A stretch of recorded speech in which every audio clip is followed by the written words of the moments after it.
मैं करुणा धनंजय मुंडे। और आज जो मैंने पत्रकार परिषद ली है, तो आज पत्रकार परिषद लेने का कारण यही है कि महाराष्ट्र में शक्ति कायदा तो बन चुका है, पर जो शक्तियां हैं महाराष्ट्र की महिलाओं के ऊपर जो आज पुलिस प्रशासन का मंत्रियों के कहने पे, सत्ताधारियों के कहने पे, और जो पुलिस प्रशासन का बढ़ता हुआ अत्याचार है, उसके ऊपर मैं आज ये प्रेस कॉन्फ्रेंस लेने आई हूँ, जिसके लिए मैं आप लोगों को शुरू करूँ। मैं सबसे पहले ये बताना चाहती हूँ आपको, जैसे कि आज तक मेरी सिस्टर के साथ 2006 में बलात्कार हुआ था, पर उसने मेरे को बताया घर में, जब मैं प्रेगनेंसी के लिए आई थी इंदौर, तो उसने मुझे बताया, पर मैंने अपने पति की बातों का सही मान के और उसको रात को 2 बजे घर से निकाल दिया मार के। मैंने अपने पति का विश्वास किया, अपनी बहन का नहीं किया। उसके बाद मैंने अपनी बहन से पूरी तरीके से रिश्ता तोड़ दिया। फिर जब मैंने देखा 2008 में कि मेरे पति के मोबाइल से मेरी बहन को मैसेज गया है कि तुम मुझे मिलो, नहीं तो मैं ये वीडियो वायरल कर दूंगा, तुम्हारी मम्मी को बता दूंगा, तुम्हारी बहन को बता दूंगा, तब मैंने 2008 में मुझे पता पड़ा कि नहीं, मेरा पति ही गलत है और मेरी बहन से जब उसके शारीरिक संबंध हैं, जब मुझे ये बात मालूम पड़ी तो मैंने खुद ने 2008 में जहर खा लिया और इंदौर के CHL हॉस्पिटल में मैं 5 दिन तक भर्ती रही थी। उसके बाद जब मेरी मम्मी को ये बात पता पड़ी, जब मैंने जहर खाया, मेरी मम्मी से ये सब चीज़ें सहन नहीं हुई, तो मेरी छोटी बहन ने मेरी मम्मी को भी बताया, और मेरी मम्मी को बताने के बाद मेरी मम्मी को धनंजय मुंडे, जो कि बदकिस्मती से मेरे पति हैं, उसने मेरी मम्मी को इतना त्रास दिया, जैसे आज मुझे झूठे केस में जेल में डाला, मेरी बहन को भी झूठे केस में जेल में डाल रखा है। उसी प्रकार से सेम पुलिस वालों का प्रेशर, गुंडों का प्रेशर मेरी मम्मी के ऊपर बनाया, जिससे मेरी मम्मी को सहन नहीं हुआ।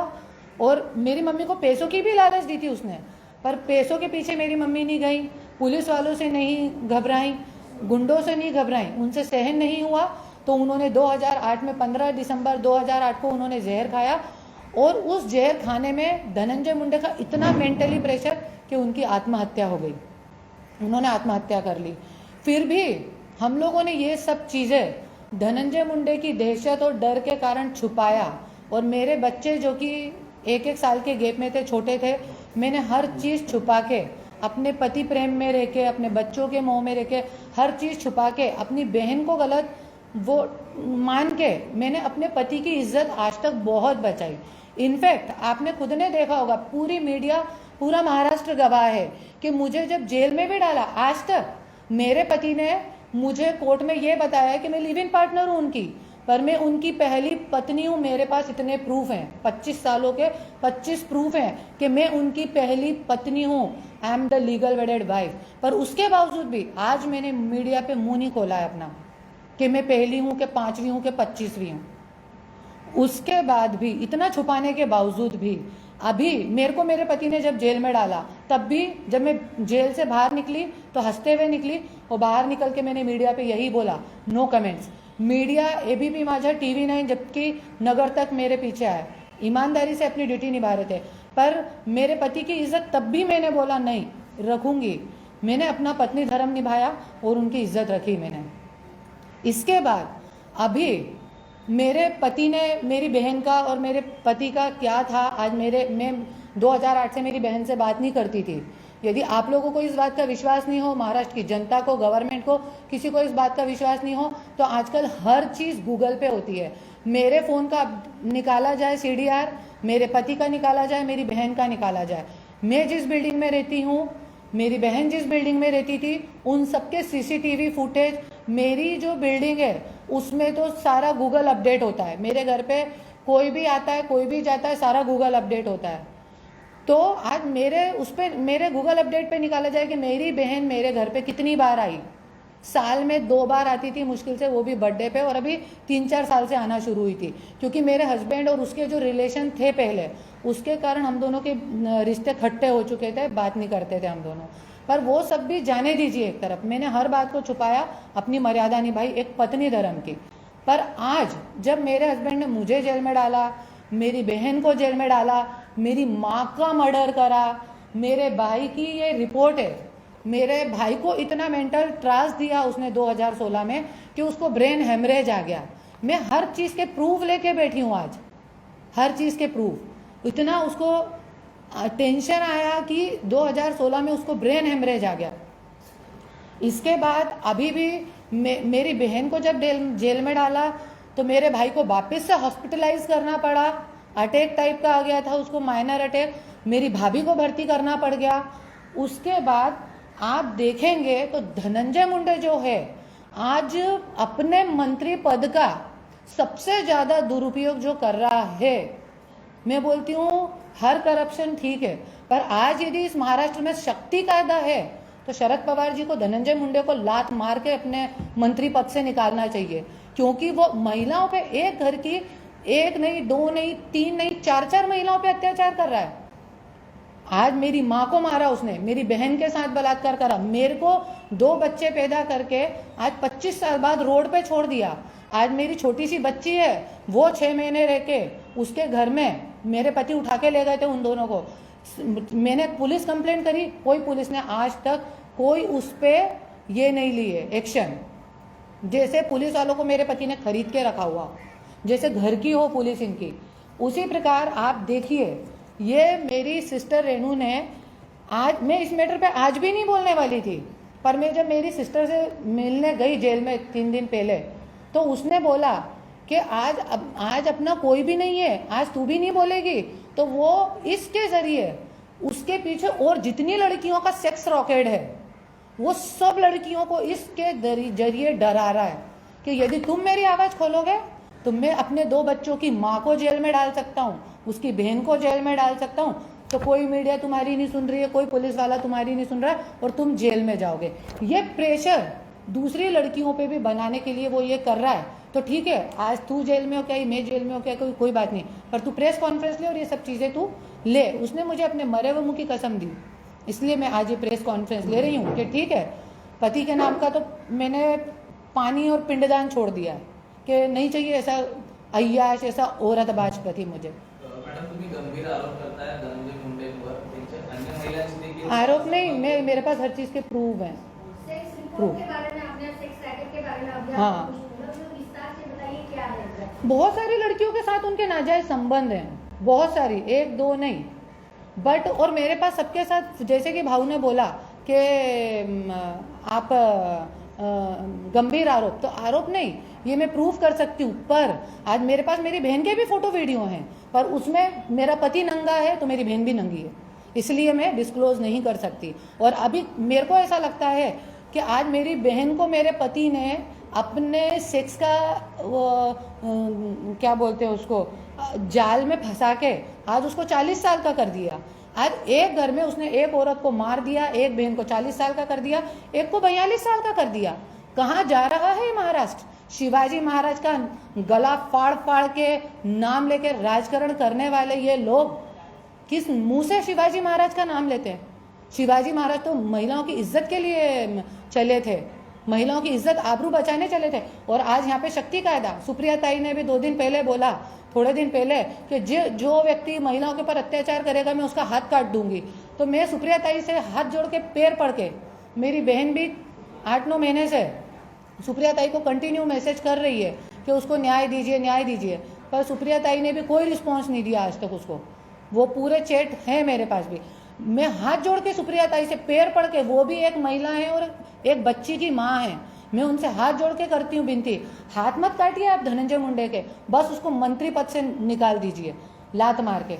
इसलिए मैं आपको ये प्रूफ के साथ लेकर आई हूँ। ये रेणु शर्मा भी, जो उसने मुझे बताया जेल में कि वो उसके ये जो सेक्स का रेप केस जो था, उसका जो सेक्सुअली हरासमेंट 2006 से उसने करा, 2006 में भी मैंने उसका साथ नहीं दिया। इसके पहले आप देखिए 2021 में जब उसने रेप केस लगाया था, तब भी मैंने मीडिया पे कुछ नहीं बोला, क्योंकि एक तरफ मेरी बहन है तो दूसरी तरफ मेरा पति है, किस मुंह से मैं किसका साथ दूं? इसलिए मैंने अपने आप को शांत रखा, चुप रखा। पर जब आज मेरे को और मेरी बहन को टारगेट करके जेल में डाल के आज दूसरी लड़कियों को भी चुप और शांत किया जा रहा है, दूसरी लड़कियों के पास भी, मेरे पास भी फोन आ रहे हैं कि हमको खोलना है, मेरे पास सब चीज़ की बकायदा चैट है उन लड़कियों के नंबर के साथ। मैं कोई भी चीज़ ऐसे झूठ नहीं बोलूँगी। भगवान कहते हैं ना, जिसका कोई नहीं होता उसका भगवान होता है। तो ये पेपर के माध्यम से ये भगवान मेरे साथ है, क्योंकि मेरे पास हर चीज़ पेपर पे है। तो आप देखिए, सबसे पहले मैं आपको ये बताना चाहती हूँ कि ये 9 तारीख का ट्वीट है रेणु का, 9/4/2022 का। उसने क्लियर लिखा है कि जिन पुलिस वालों के प्रेशर से और धनंजय मुंडे के कहने से जो जो रिकॉर्डिंग उसके पास है वो वायरल करने वाली है और धनंजय मुंडे का रेप केस वापस खोलने वाली है। इसके पीछे भी बहुत बड़ा राज है और बहुत बड़ी बड़ी चीजें हैं। जनता का पैसा, करोड़ों रुपया, 10-10 करोड़, 20-20 करोड़ कैसे वेस्ट करा जाता है, वो तो जब रेणु निकलेगी तब ही वो बताएगी, क्योंकि उसके पास प्रूफ है। मेरे पास जितने प्रूफ है मैं उतनी ही बात आज यहाँ पे करूंगी। तो सबसे पहला प्रूफ मैं आपको ये दे रही हूँ कि 9 तारीख को उसने ट्वीट किया है कि मैं पुलिस वालों का भांडा फोड़ूंगी और धनंजय मुंडे का भांडा फोड़ूंगी और मैं धनंजय मुंडे का केस वापस से रीओपन करूंगी। तो ये केस न, और ये फिर ये यहाँ की ही मुंबई मराठी पत्रकार संघ का ये है, उसने मेरे द्वारा ही बुक करवाया था। 27 तारीख की उसने प्रेस कॉन्फ्रेंस बुक करवाई थी। तो ये सब चीज़ें जब धनंजय मुंडे को मालूम पड़ी कि ऐसा सब कुछ होने वाला है, तो जैसा कि सबको मालूम है कि मैं भी परली में प्रेस कॉन्फ्रेंस लेने गई थी, तो मेरी गाड़ी में वेपन डालते हुए 307 एट्रासिटी और वेपन, वो सब मेरे ऊपर केस झूठे कर दिए। पूरे महाराष्ट्र ने देखा। ये भी मेरी बहन के ऊपर खंडनी का केस झूठा कर दिया। आज आप लोग एक बात बताइए, मेरी बहन 13 साल की थी जब मेरे हस्बैंड हमारे घर में आते थे। पहली बार जब हमारा अफेयर हुआ मैं 16 साल की थी और मेरी बहन 13 साल की थी। बेटी बोलते थे उसको, उसके सर पे हाथ रख के कि ये मेरी बेटी है और इसका मैं कन्यादान करूंगा। और बेटी के साथ ऐसा दुष्कर्म करने वाला, इन नेताओं के लिए ना बेटी बीवी सब एक समान है। कई सारी ऐसी चीजें, कई सारे भांडे मुझे फोड़ना है, पर आज मैं सिर्फ इसी मुद्दे पे बात करूंगी।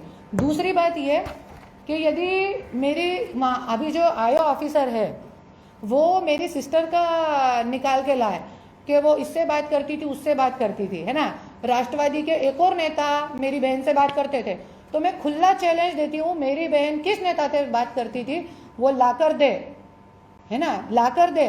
ठीक है, 1 से बदनाम हुई, 50 से बदनाम हो जाएगी, क्या फर्क पड़ेगा। धनंजय मुंडे ने उसको ब्लैकमेलर बना दिया है, मुझे लिव इन पार्टनर बना दिया पहली पत्नी को, तो हमको कोई फर्क नहीं पड़ता अब। तो आज मैं यही बोलूंगी वो आयो ऑफिसर को इस मीडिया के माध्यम से कि लाके दे मुझे वो कौन सा एनसीपी का नेता है किसको मेरी बहन ब्लैकमेल करती थी। और दूसरी बात, आयो ऑफिसर को मैं कंप्लेंट देने गई तो उन्होंने मेरी कंप्लेंट नहीं ली। अभी सीबीआई की मैं आपको पहले बताऊंगी। सीबीआई के जब मेरी बहन ने केस करा था तब मेरे को बहुत गुस्सा आया था अंदर से, तो मैंने सीबीआई में ये कंप्लेंट की थी 5 तारीख को, 5/9/21 को मैंने ये कंप्लेंट की थी कि मेरी बहन गलत है तो उसको सजा दी जाए, उसने केस पीछे क्यों लिया, और यदि मेरा पति गलत है तो उसको सजा दी जाए। ये केस की पूरी सीबीआई चौकसी हो, ये प्रूव है इसका। पर आज तक सीबीआई ने, आज 9-10 महीने होने जा रहे, सीबीआई ने इस पर कोई काम नहीं करा। मेरे को नहीं मालूम क्यों। सीबीआई भी धनंजय मुंडे के कहने से चलती है। अभी ये कंप्लेंट में मेरे पति के 11 नंबर है, 9 नंबर और एक ईमेल आईडी। मैं आज एक साधारण औरत हूँ, धनंजय मुंडे की पत्नी, मेरा एक ही नंबर है। धनंजय मुंडे की जो दूसरी पत्नी राष्ट्रीय, उसी का भी एक नंबर है 25 साल से, मेरा भी एक ही नंबर है 25 साल से। पर धनंजय मुंडे जो है वो ये 10 नंबरों से बात करता है और मेल आईडी से बात करता है। देखिए आप, एक वेश्या के भी 10 नंबर नहीं होते हैं। एकदम शुद्ध शब्दों में मैं कहूंगी, जो धनंजय मुंडे ने मेरी बहन को और मेरे को करा है, इसलिए मैं अभी यही लैंग्वेज यूज करूंगी कि एक वेश्या के भी 10 नंबर नहीं होते हैं। और धनंजय मुंडे ये 10 नंबरों से किन से बात करता है, व्हाट्सएप कॉलिंग, पूरा रात को 12 बजे से लेकर सुबह 5 बजे का रिकॉर्ड निकाला जाए, नहीं तो वो भी मैं दे दूंगी। ये कंप्लेंट करी है मैंने। मैं आयो ऑफिसर के पास लेके गई तो उन्होंने बोला हम नहीं ले सकते। चौकसी कर रहे हैं ना आप तो करिए, आप क्यों नहीं कर रहे हैं। मेरे पति की कर रहे हैं, मेरी बहन की कर रहे हैं, तो पति की क्यों नहीं कर रहे हैं। ठीक है, ये हो गया। ये कंप्लेंट मैंने फिर सीपी ऑफिस पे दी, अभी उस पर भी कोई कार्रवाई कुछ नहीं है। इसके अलावा ये मेरी माँ का, जैसे मैंने भाई का बताया, भाई का ब्रेन हेमरेज हो चुका है धनंजय मुंडे के कारण। ये मेरी माँ की पोस्टमार्टम रिपोर्ट, मेरे पति के दहशत में आके जहर खाया था, उसके बाद अभी मैं जब वहाँ पे गई थी, उत्तर कोल्हापुर में मैं खड़ी गई हुई थी, मेरी जान पे हमला हुआ था। एक धनंजय मुंडे ने एक व्यक्ति को भेजा था भगवान नाम के, उसने मेरे ऊपर हमला करा था, मेरी गाड़ी में घुस के मेरे को मारने वाला था। मेरे लोगों ने पकड़ के उसको बाहर निकाला। मैंने पुलिस कंप्लेंट करी, आज तक इस पर भी कोई कार्रवाई नहीं हुई है। ये भी वही कंप्लेंट है। इसके अलावा मेरे साथ बहुत ज़्यादती हुई थी। ये कंप्लेंट मैंने पूना में 1 साल पहले करी थी। मेरे हस्बैंड के दोस्त लोग, पूरी जो सेक्स रैकेट की टीम है, उन लोगों ने ये सब करा था मेरे साथ। उसमें भी आज तक कोई कार्रवाई नहीं हुई। ये पुलिस वालों ने जो मेरे ऊपर झूठा वेपन रखा था, ये पुलिस वालों पे पूरे महाराष्ट्र में मैंने कंप्लेंट की हुई है, इस पे भी आज तक कोई कार्रवाई नहीं हुई है। ये नंबर निकालने की हर जगह से मैंने करा हुआ है। ये धनंजय मुंडे लोगों की ज़मीनें खाता फिरता। अभी मैं भूमाफिया का भी निकालने वाली हूँ, धनंजय मुंडे का बहुत बड़ा रैकेट, और वो सब जिनकी ज़मीनें खाई है वो आएंगे। ये देखिए मरे हुए व्यक्ति की, धनंजय मुंडे कितना सही, कितना सच्चा इंसान है। न्यूज़ का है, पत्रकार लोगों का है, मेरा नहीं है। 1998 मध्ये मेलेल्या माणसाने 2010 मध्ये धनंजय मुंडेच्या नावावर जमीन केली। ऐसे सब धंधे मंत्री पद पे बैठ के चल रहे हैं। अभी मैं इसमें आपको एक बात ये बताना चाहूँगी कि धनंजय मुंडे ने से में जो पुलिस से करा है कोर्ट में, उसमें उन्होंने क्या लिख के दिया है कि 2004 से मैं उनकी लिव इन पार्टनर हूँ। हाई कोर्ट में लिख के दिया 98 से मैं उनकी लिव इन पार्टनर हूँ। और अभी हम से की ही बात करेंगे, जो कोर्ट में से पेश करा है उन्होंने, तो उनने लिखा 2004 से मैं उनकी लिव इन पार्टनर हूँ। मजबूरी है उनकी, क्योंकि 2005 में मुझे बच्चा पैदा हुआ है, तो 2004 तो बोलना ही पड़ेगा। तो मैं आपको ये बताऊंगी, 2004 से यदि मैं लिव इन पार्टनर हूँ तो ये ऑथेंटिक पेपर है मेरा। आप देखिए, ये करुणा धनंजय मुंडे के नाम की रजिस्ट्री है। तो एक कचरा साफ करने वाला होगा ना, वो भी यदि उसकी लिव इन पार्टनर होगी ना, तो वो उसके नाम पे प्रॉपर्टी नहीं खरीद सकती। और 2004 में मैं लिव इन पार्टनर बनी और मैंने मकान पहले ही खरीद लिया। ये सब डॉक्युमेंट्स है मेरे पास। आरोप करता आहात, हां, या आरोपांमध्ये कुठलीही कारवाई होताना दिसत नाही। कोण नेमकं धनंजय मुंडेंना पाठीशी घालतंय? ऑब्वियसली एनसीपी ही है ना। आज शक्ति कायदा तो बना दिया है उद्धव ठाकरे जी ने। मैं तो यही बोलूंगा, उद्धव ठाकरे जी से भी मेरी हाथ जोड़ के विनती है कि आपने शक्ति कायदा बनाया है तो आप उस पर अमल कीजिए। फिर सुप्रिया ताई एक महिला है, खुद एक बेटी की माँ है, तो उनको एक्शन लेना चाहिए इन चीज़ों पे। क्या कर रहा है उनका ये मंत्री? क्या आज मैं शरद पवार जी की बहुत दिल से रिस्पेक्ट करती हूँ, क्योंकि उनको पार्टी किसी ने परोसी नहीं है, उनकी मेहनत से उन्होंने वो पार्टी बनाई है। और मैं तहे दिल से उनकी इज्जत करती हूँ, उनका सम्मान करती हूँ कि आज उनके जैसा दिग्गज नेता कोई पूरे महाराष्ट्र में नहीं है। पर मैं इस वक्त पे, इस जगह पे उनको बहुत लाचार पाती हूँ जब वो ऐसे व्यक्ति को अपने पक्ष में बिठा के रखते हैं, और वो भी इतने बड़े औहदे पे। वो क्या लिख के दे रहा है हाई कोर्ट में? क्या ये पेपर है? ये ऑथेंटिक पेपर में दे रही हूँ। उसके बाद धनंजय मुंडे ने, एक बहुत मुझे धक्का लगा इस बात का कि धनंजय मुंडे ने से में लिख के दिया है, और पिछले बार भी उनने लिख के दिया था, ये मेरी बहन के रेप केस के टाइम पे, कि मैं और मेरे घर वाले, हम लोगों का रवैया 2019 के बाद बदल गया जब वो मंत्री बना। अब आप एक बात बताइए, धनंजय मुंडे मंत्री 2019 में बना, पर मंत्री से बड़ा पद उनके पास अपोजिशन लीडर का था। तो और आज तक मेरे घर के लोगों ने एक गिलास पानी नहीं पिया। सिर्फ एक बार मेरे भाई को वो JW मैरियट में खाना खिलाने ले गए थे, बस एक बार। 25 सालों के रिकॉर्ड में हम लोग पार्टी भी देते थे साल में 3 बार 5 स्टार होटलों में, मेरे बच्चों के बर्थडे की, मेरे हस्बैंड की बर्थडे की, हर साल नियम है हमारा। पर आप देखेंगे मेरे भाई बहन कभी नहीं आते थे, क्योंकि बहुत खुददार फैमिली से हूँ मैं, और हमारा कोई क्रिमिनल रिकॉर्ड नहीं है। निकाले धनंजय मुंडे मंत्री है ना, हमारा क्रिमिनल रिकॉर्ड निकाले। मेरे बाप दादा के दादा का भी क्रिमिनल रिकॉर्ड नहीं है। आज तक हम लोग पुलिस की दहलीज पे नहीं चढ़े। और धनंजय मुंडे 25 FIR है उसके पास, मेरे पास खुद की रिकॉर्डिंग है उसके पास उसकी, कि FIR नहीं होगी तो मंत्री कैसे बनेंगे।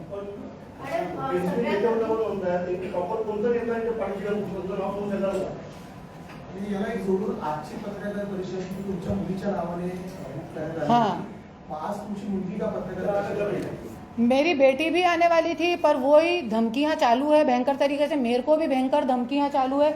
अभी वो लेटर भी मैं नहीं लाई हूँ, मेरे FB पे डला हुआ है, आप लोग देख सकते हैं।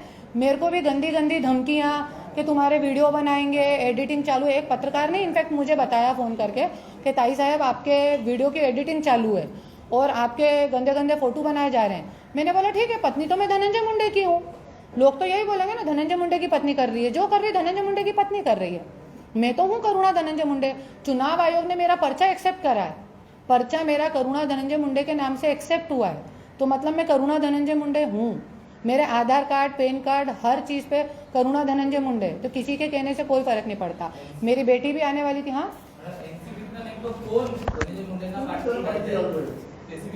अब देखिए मैं ये तो नहीं बोल सकती क्लियर, पर पूरी ही एनसीपी होगी, क्योंकि देखिए पूरी पार्टी ही बचाती है तो ही आदमी बच पाता है। 25 साल मैंने भी राजकारण अपने घर में देखा है। उसके बाद मेरे हस्बैंड ने आजच्या पत्रकार परिषदेचा नेमका उद्देश काय? आज पत्रकार कारण ह्या सगळ्या गोष्टी तुम्ही आधी सांगितल्या होत्या। उद्देश्य मेरा यही है कि मंत्री पद का गैर वापर करके मेरे हस्बैंड पूरी पुलिस फोर्स को सिर्फ किसी काम में नहीं लगे हैं। आज ये गरीब लोगों का कोई सुनने वाला नहीं है, पर ये इन लोगों के कहने पे मेरे हस्बैंड ने रात को 12 बजे ये कंप्लेंट की थी मेरी सिस्टर के लिए। 12 बजे सुबेरे पुलिस वाले सीबीआई मेरी बहन को उठा के लेके आ गई। मतलब 18 घंटे में इतनी क्विक सर्विस पुलिस वालों की, 18 घंटे में पुलिस इंदौर से उठा लाती है, इतनी क्विक सर्विस। और मैं जो यदि सीबीआई को ये कंप्लेंट देती हूँ तो आज 9 महीने हो गए, सीबीआई की तरफ से कोई लेटर तक नहीं आया मुझे। हाँ पोलिसांनी जे कोर्टामध्ये स्पष्टीकरण दिलेलं आहे की जेव्हा धनंजय मुंडे यांनी तक्रार दाखल केली होती की 5 कोटींची खंडणी रेणू शर्मा यांनी मागितल्याचा आरोप त्यामध्ये केलेला होता आणि पोलिसांनी दिलेल्या माहितीनुसार की 3 लाख रुपये धनंजय मुंडे यांनी त्यांना दिलेले आहेत, त्याशिवाय 1.5 लाख रुपयाचा मोबाईलही दिला होता। त्यात कितपत तथ्य आहे तुमच्या माहितीमध्ये काय? ये एक बात देखिए, ये कितना तथ्य है, क्योंकि मैंने आपको पहले ही बताया कि मैं तो नहीं रहती मेरी बहन के साथ। पर एक बात मैं आपको बताऊंगी, आज मैं मेरे हस्बैंड से मेरा झगड़ा पिछले 12 महीने से चल रहा है। आप मेरा रिकॉर्ड निकाल के देखिए, मेरे बैंक की किस्तें तक नहीं भराई जा रही है। अभी मेरे नीलामी पे आ गया था मेरा घर, तो मैं अपनी ज्वेलरी बेच के थोड़ा पैसा उसमें भर के आई। अब आप इसमें देखिए कि मेरे पति क्यों 3 लाख रुपए दिए, और जो आपने 3 लाख रुपए दिए क्यों, पहली बात तो मेरे को बताते कि पम्मी तेरी बहन ऐसे पैसे मांग रही है, या पुलिस में तब क्यों नहीं कंप्लेंट करी। और उन्होंने पुलिस से मैं ये भी लिख के दिया, बार बार वो एक आदमी के हाथ मेरी सिस्टर को पैसे पहुंचाते हैं, तो क्यों पहुंचाते हैं, क्या कारण है, किस चीज के लिए। आज मैं ये अंकल को भी बोलूंगी ना, इतने साधारण है, एकदम गरीब गाय, पर मैं इनको भी बोलूंगी ना अंकल मेरे को 3 लाख पहुंचा दो, तो मेरे को आके मेरे घर पे जूते मारेंगे 50 आदमियों के साथ। आज उसने कंप्लेंट लिखवाई, तब क्यों नहीं लिखवाई, 3 लाख रुपए क्यों पहुंचा। 1,45,000 का मोबाइल मेरे पास, खुद के पास इतना सड़ा सा मोबाइल है सैमसंग का, पत्नी के पास जो 2 बच्चों की माँ है तेरे, उसके पास 10,000 का सैमसंग का मोबाइल, और जो तेरी साली है उसको तू 1,45,000 का मोबाइल पहुंचाता है, और एक पहुंचाए कि 25 पहुंचाए, ये तो वो बाहर आके बताएगी, मैं नहीं बता सकती।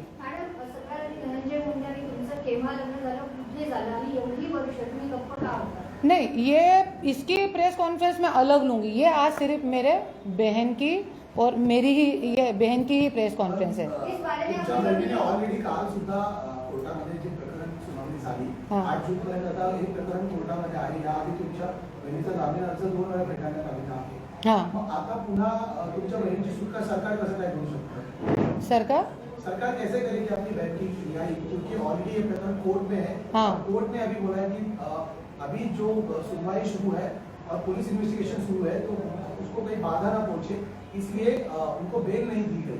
तो अभी सरकार कैसे उनको, एक बात बताइए, सीबीआई जो है पुलिस ऑफिसर इंदौर जाके पूरा लॉकर चेक करके आ गए, सब कुछ चेक करके आ गए, ऑलरेडी 1.5 महीने से उसको जेल में रखा हुआ है, तो अब क्या चौकसी करनी है। और खंडनी के केस में आपको मालूम है ऑन द स्पॉट बेल होती है, जबकि अभी तक नहीं हुई है। फिर भी मुझे न्याय व्यवस्था पे विश्वास है कि आज नहीं हुई है तो कल हो जाएगी। दूसरी बात यह है कि 1,45,000 का जो मोबाइल मेरे पति ने मेरी बहन को दिया, उसकी उन्होंने इनकम टैक्स में जानकारी दी है और नहीं दी है, तो वो खुद सरकार के चोर हैं।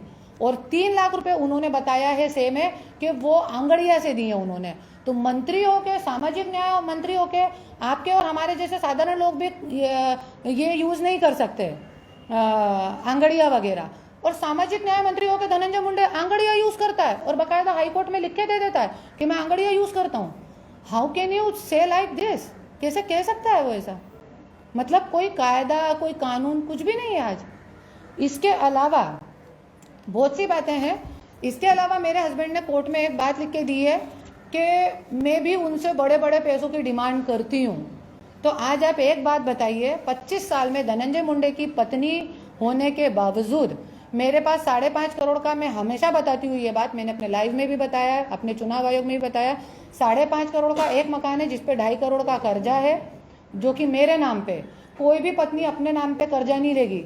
और जब मैंने फ्लैट लिया था आज से 4 साल पहले, तब मेरे पति के और मेरे रिश्ते बहुत अच्छे थे, एकदम हेल्दी रिश्ते थे, पर फिर भी मैंने अपने सर पे कर्जा लिया। यदि मैं ऐसा कुछ डिमांड करती हूँ उनसे तो कभी अपने नाम पे कर्जा नहीं लेती। उसके बाद मेरी ज्वेलरी गिरवे रखी थी, आप ये सब देख सकते हैं। ये इत्तिफाक से ये पेपर मेरे पास हैं, इत्तिफाक से, बाय डिफॉल्ट, क्योंकि भगवान को मालूम था कि इसके साथ कुछ ऐसा होने वाला है। आज आप देखिए, ये गोल्ड लोन के पेपर हैं। आज यदि मैं ऐसी होती या पैसे की डिमांड करने वाली होती, और इसके अलावा ये सब मेरे लोन के पेपर हैं। मेरी आज पॉलिसियों पे लोन है, मेरे गोल्ड पे लोन है, सब पे लोन है, और उसके बावजूद मेरे पति बोलते हैं कि हम ऐसी डिमांड करते हैं उनसे। इनफैक्ट मैं खुद भी अभी सीबीआई चौकसी की मांग करने वाली हूँ, पूरे मेरी माँ के मौत से लेकर सारी चौकसियों। इसके अलावा मेरे हस्बैंड मुझे पैसे देते थे, एक पत्नी होने के नाते मुझे वो जब भी पैसे देते थे तो मैं दूसरी औरतों की तरह खर्च नहीं करती थी, उनको जमा करके रखती थी। और जमा कर करके मैंने ये फ्लैट लिया, इंदौर में एक मेरी प्रॉपर्टी है वो ली। उसके अलावा आप देखेंगे ये मेरा बैंक स्टेटमेंट है, और भी मेरे बैंक स्टेटमेंट है। अभी इसमें इतने सारे पेपर में मैं दिख नहीं रहे मुझे वो, बाकी और भी हैं, मैं मीडिया वालों को सारे दे सकती हूँ। 2014 में भी मैंने 1 करोड़ रुपए मेरे पति को दिए थे। मेरी प्रॉपर्टी बेच बेच के मैंने अपने पति को पैसा दिया है, और ये भी उनके पीए के अकाउंट में, शिवा साकरे नाम का था, उसके अकाउंट में 15 लाख की एंट्री है। 35 लाख रुपए 2016 में अभी 2016 में मैंने उनके दोस्त राज घनवट के अकाउंट में डाले। जो ब्लैकमेल करने वाला होता है या पैसों के नाम पे, और आज मंत्री बना है, पर इसके पहले अपोजिशन लीडर था। एक साइन से करोड़ों रुपए धनंजय मुंडे के बंगले पे आते थे, मैंने खुद ने देखा। मेरे हस्बैंड खुद 10-10 करोड़ रुपए घर पे लाते थे, पर मैं यही डर के मारे मना करती थी कि घर में रखना ही नहीं है मुझे। मैडम, आप बोल रही हैं कि आपके ऊपर अभी लोन है, घर का आपका अभी इनकम सोर्स क्या है? आप लोन कैसे वापस कर देंगे? अभी मेरा कोई इनकम सोर्स नहीं है। अभी मैं अपना जो ज्वेलरी वगैरह है मेरे पास, वही बेच बेच के अपना चला रही हूँ। अभी प्रकरण में आपने किसी नेता या किसी महिला नेता की कुछ मीटिंग की उसके साथ, या मैंने बहुत नेताओं से मिलने की कोशिश करी, पर देखिए सबकी सीढ़ियाँ एक्सचेंज है। इसकी सीढ़ी उसके पास, उसकी सीढ़ी इसके पास। 25 साल में यही देख रही हूँ, 25 साल मैंने घर में यही देखा है मेरे। 25 साल आप छूट क्यों गए? 25 साल क्योंकि मेरे पति अच्छे से थे ना, मेरे साथ अच्छे से रहते थे। हाँ, अचानक से क्या हुआ? अचानक से उन्होंने मेरे को एकदम रोड पे छोड़ दिया, उन्होंने मुझे ढकेल दिया आज इस समुद्र में। तो मुझे, और अभी भी देखिए ना, मेरे को तो सबके बारे में सब कुछ मालूम है। मेरे पास मेरे हस्बैंड का, मतलब मेरे पास ऐसी सीडी डीवीडियाँ हैं खुद के पास भी, कि चला दूँ तो पूरा महाराष्ट्र हिल सकता है, मुंह खोल भी दूँ तो। पर मैं इसलिए चुप हूँ क्योंकि आज मैं खुद भी राजकारण में आ गई हूँ, और मेरे को किसी से पर्सनल दुश्मनी नहीं है। मैं सबकी इज्जत जानती हूँ, मेरा किसी पक्ष, किसी व्यक्ति विशेष से कोई दुश्मनी नहीं है। पति के लिए भी आज तक चुप थी, पर आज इसलिए मुंह खोलना पड़ रहा है कि जो पीछे और लड़कियां खोलने वाली हैं वो डरे नहीं। सिर्फ इसी उद्देश्य से ये प्रेस कॉन्फ्रेंस ले रही हूँ कि जो और लड़कियां अभी लाइन में हैं, मेरे पास उनका चैट है। मैडम, सेक्स रैकेट का भी जिक्र किया, कितनी लड़कियां होंगी इस पूरे रैकेट में? दूसरी और कहाँ की लड़कियां? मतलब जिनका मैं आपको प्रूफ दे सकती हूँ, ऐसी 3 लड़कियां तो और है मेरे अलावा, वो राजश्री मुंडे के अलावा और मेरी बहन के अलावा, ऐसी 3 लड़कियां और हैं जिनका मैं प्रूफ दे सकती हूँ वीडियो और फोटो के साथ। पर इसके अलावा मैं आपको ये बताना